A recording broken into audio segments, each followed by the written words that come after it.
दिन रात हमारे जवान कुर्बानियां दे रहे हैं। मैं अपनी नई नस्ल को आज ये बता देना चाहता हूं कि सुनो, माई न्यू जनरेशन, मेरे नए जो नौजवान आज दुनिया के ऊपर आंख खोली है, जिन्होंने मुसल्लह अफवाज पाकिस्तान के इस्तेहकाम की अलामत है। बच्चों तुम बच्चों का ताबनाक मुस्तकबिल अगर है तो वो इन मुसल्लह अफवाज की वजह से है। मैं इसराइल, हनूद, यहूद, नसारा जो पाकिस्तान को कमजोर करने के लिए साजिशें कर रहे हैं और अपने जिन मकासद का वो हसूल चाहते हैं, उनकी राह में सबसे बड़ी रुकावट पाकिस्तान की फौज है। सर, बदकिस्मती से तरक्की और इस्तेहकाम के सफर को रोकने के लिए और भारत को खुश करने के लिए आलमी कुव्वतें जो बरसरे पैकार हैं पाकिस्तान के खिलाफ, मसलन सी पैक पाकिस्तान की लाइफलाइन है, बच्चों का मुस्तकबिल है। आलमी कुव्वतें भारत के इमाम पर इसके रास्ते में रोड़े अटका रही हैं, नाकाम बनाने के लिए अमल पैरा हैं। मगर सर, ऐसा इंशाल्लाह ताला मिस्टर स्पीकर नहीं होगा। मैं पाकिस्तान को कौम को बताना चाहता हूं कि ऐसा क्यों नहीं होगा। इसलिए कि हमारे पास मजबूत मुसल्लह अफवाज है जिसने इस मंसूबे को अमली जामा पहनाने का बेड़ा उठा लिया है। अंदरूनी और बैरूनी दुश्मन को हमारी तरक्की गवारा नहीं है। इसमें अंदरूनी दुश्मन कौन है आप जानते हैं अच्छी तरह। जिसने सी पैक को पिछले 4 सालों में रोका वो कभी पाकिस्तान का दोस्त नहीं हो सकता। जिसने सर यहां पे एक लंदन में एक यहूदी इलेक्शन लड़ रहा है और एक पाकिस्तानी सादिक खान लड़ रहा है, जिसने यहूदी को सपोर्ट किया, वो कभी पाकिस्तान का पैट्रियट नहीं हो सकता। सर, दुश्मन सर जो है वो हमारी तरक्की उसको गवारा नहीं है। मुसल्लह अफवाज पर हमलावर है और आज हमारे चंद नादान नौजवानों और खवातीन को बहला फुसला के वो ये कर रहा है। Sir, social media, electronic media, international forum मुसल्लह अफवाज के खिलाफ प्रोपोगंडा और आलाकार जो बना हुआ है, हमारी नई नस्ल जो है सर, उसको होश के नाखून लेने चाहिए। सर, कल खान साहब ने, मैं आप एक बात बड़े अफसोस से कहना चाहता हूं कि जमान पार्क में 9 मई के हंगामे के लिए खान साहब ने वहां पे गायबाना नमाज जनाजा का इनकाद किया।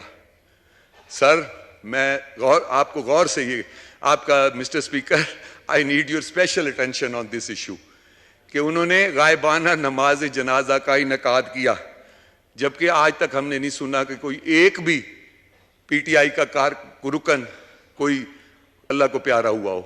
अगर सर अल्लाह को प्यारा हुआ होता ना, ये उसकी बॉडी उठा के ना पूरे मुल्क में फिर रहे होते। एक कोई ऐसा वाकया नहीं हुआ और फिर उसकी गायबाना नवाज जनाजा, और इस बात का ये सबूत है कि वो गायबाना नवाज जनाजा एक फ्रॉड था, क्योंकि इमरान खान साहब ने खुद जमान पार्क के अंदर नमाज जनाजा में शिरकत ही नहीं की। कहते होंगे मैं किसको दुआ दूं जाके, वो तो फौत ही कोई नहीं हुआ, किसका गायबाना नमाज जनाजा पढ़ूं। तो वैसे भी अगर कोई ऐसा होता भी सही, तो मैं उनके जो हैं फॉलोअर्स उनको ये बताना चाहता हूं कि जो तुम्हारे गायबाना नमाज जनाजा में नहीं आता, वो तुम्हारा लीडर कैसे हो सकता है। वो यहूदियों का लीडर तो हो सकता है, इंडियन का लीडर तो हो सकता है। सर, हमारा फैसला वक्त ने सच साबित किया। हम 20 मुजाहिदों का फैसला, आमतौर पर हमारी ये बात बहुत से लोगों पे भारी पड़ती है। हमारे 20 लोगों का फैसला आज मुल्क को कौम पे ने साबित किया इस वक्त ने कि वो हमने उस वक्त भांप लिया था कि ये इदारों के दुश्मन हैं, ये पाकिस्तान के दुश्मन हैं। हमें समझ आ गई थी, हमने इसलिए छोड़ा। अगर हम उस वक्त अदम एतमाद कामयाब ना करवाते तो अगले 11 साल ये जाने वाले नहीं थे। और इनकी ये डील थी कि पाक फौज को दीवार से लगाकर हम एटम बम भी उनके हवाले करेंगे। आज पाक फौज को सलाम है, लेकिन सर हम 20 भी मुजाहिद हैं, हमें गालियां दी गई, हम बारे में बातें की गई, हमारे घरों पे हमले किए गए। सर, हमने अल्लाह को हाजिर नाजिर जान के कहता हूं, 1 रुपया भी अगर लिया हो 40 करोड़ की जमीन मैंने 1122 को अतिया की है सर। ये मुझे क्या 20 करोड़ देंगे? ये मुझे क्या 20 करोड़ देंगे? आज मैं वहां पे 1122 सेंटर बन रहा है मुल्तान के सिविल सेक्रेटेरिएट के सामने, मैं मौके पे दिखाता हूं। अगर ये झूठ हो तो मैं सियासत छोड़ दूंगा। हमने सर इनको सिर्फ इसलिए हटाया है कि ये इस मुल्क को तबाह करने के एजेंडे पे आए थे। खुद पर इल्जाम लगाए सर। इस बंदे ने दुश्मन का आलाकार बनकर अपने सियासी कारकुनों की तरबियत की है सर। यही वजह है कि 9 मई को इमरान खान की गिरफ्तारी के बाद मुनज़्ज़म साजिश के तहत मुल्की इदारों और हसास तनसीबात पर हमले किए गए। इससे कौन खुश हो सकता है? सिर्फ भारत ही इससे खुश हो सकता है। पाकिस्तान के लिए दुख और अफसोस का अफसोस भरा ये लम्हा है सर इस अवान के जरिए। और जैसा कि आप जानते हैं कि इसी अवान में आपकी इजाजत से मैं नाम लूंगा, हमारे स्पीकर नेशनल असेंबली की इजाजत से मैं ऑन रिकॉर्ड ये लाना चाहता हूं, और ख्वाजा आसिफ साहब की इजाजत से मैंने यहां यूनैनिमस करारदाद फौज के हक में पेश की थी जब हमारे नए army chief presented in this house a resolution for Pak Army और उसके लिए यूनैनिमसली पास किया गया। मेरे स्पीकर साहब ने इसमें सपोर्ट किया और ख्वाजा आसिफ ने मुझे इसके लिए सपोर्ट किया था। आज के दिन मैं उसका शुक्रिया अदा करना चाहता हूं सर। सर मैं आप आखिर में एक आखिरी बात करके, मुझे समझ आ गई सर, मैं इजाजत लेना चाहता हूं कि सर मेरी जब भी कोई तकरीर शुरू होती है, मेरी तकरीर के शुरू में भी गरीब होता है, मेरी तकरीर के आखिर में भी गरीब होता है। इसलिए सर कि वो गरीब जो सुबह को मजदूरी करने जाता है और शाम को वापस आता है, पहले उसकी मजदूरी नहीं लगती थी सर, तो वो कहीं से उधार उठा के भी गुजारा कर लेता था, लेकिन वो भूखा सोता है सर, उसकी बदुआ अर्श पे जाती है।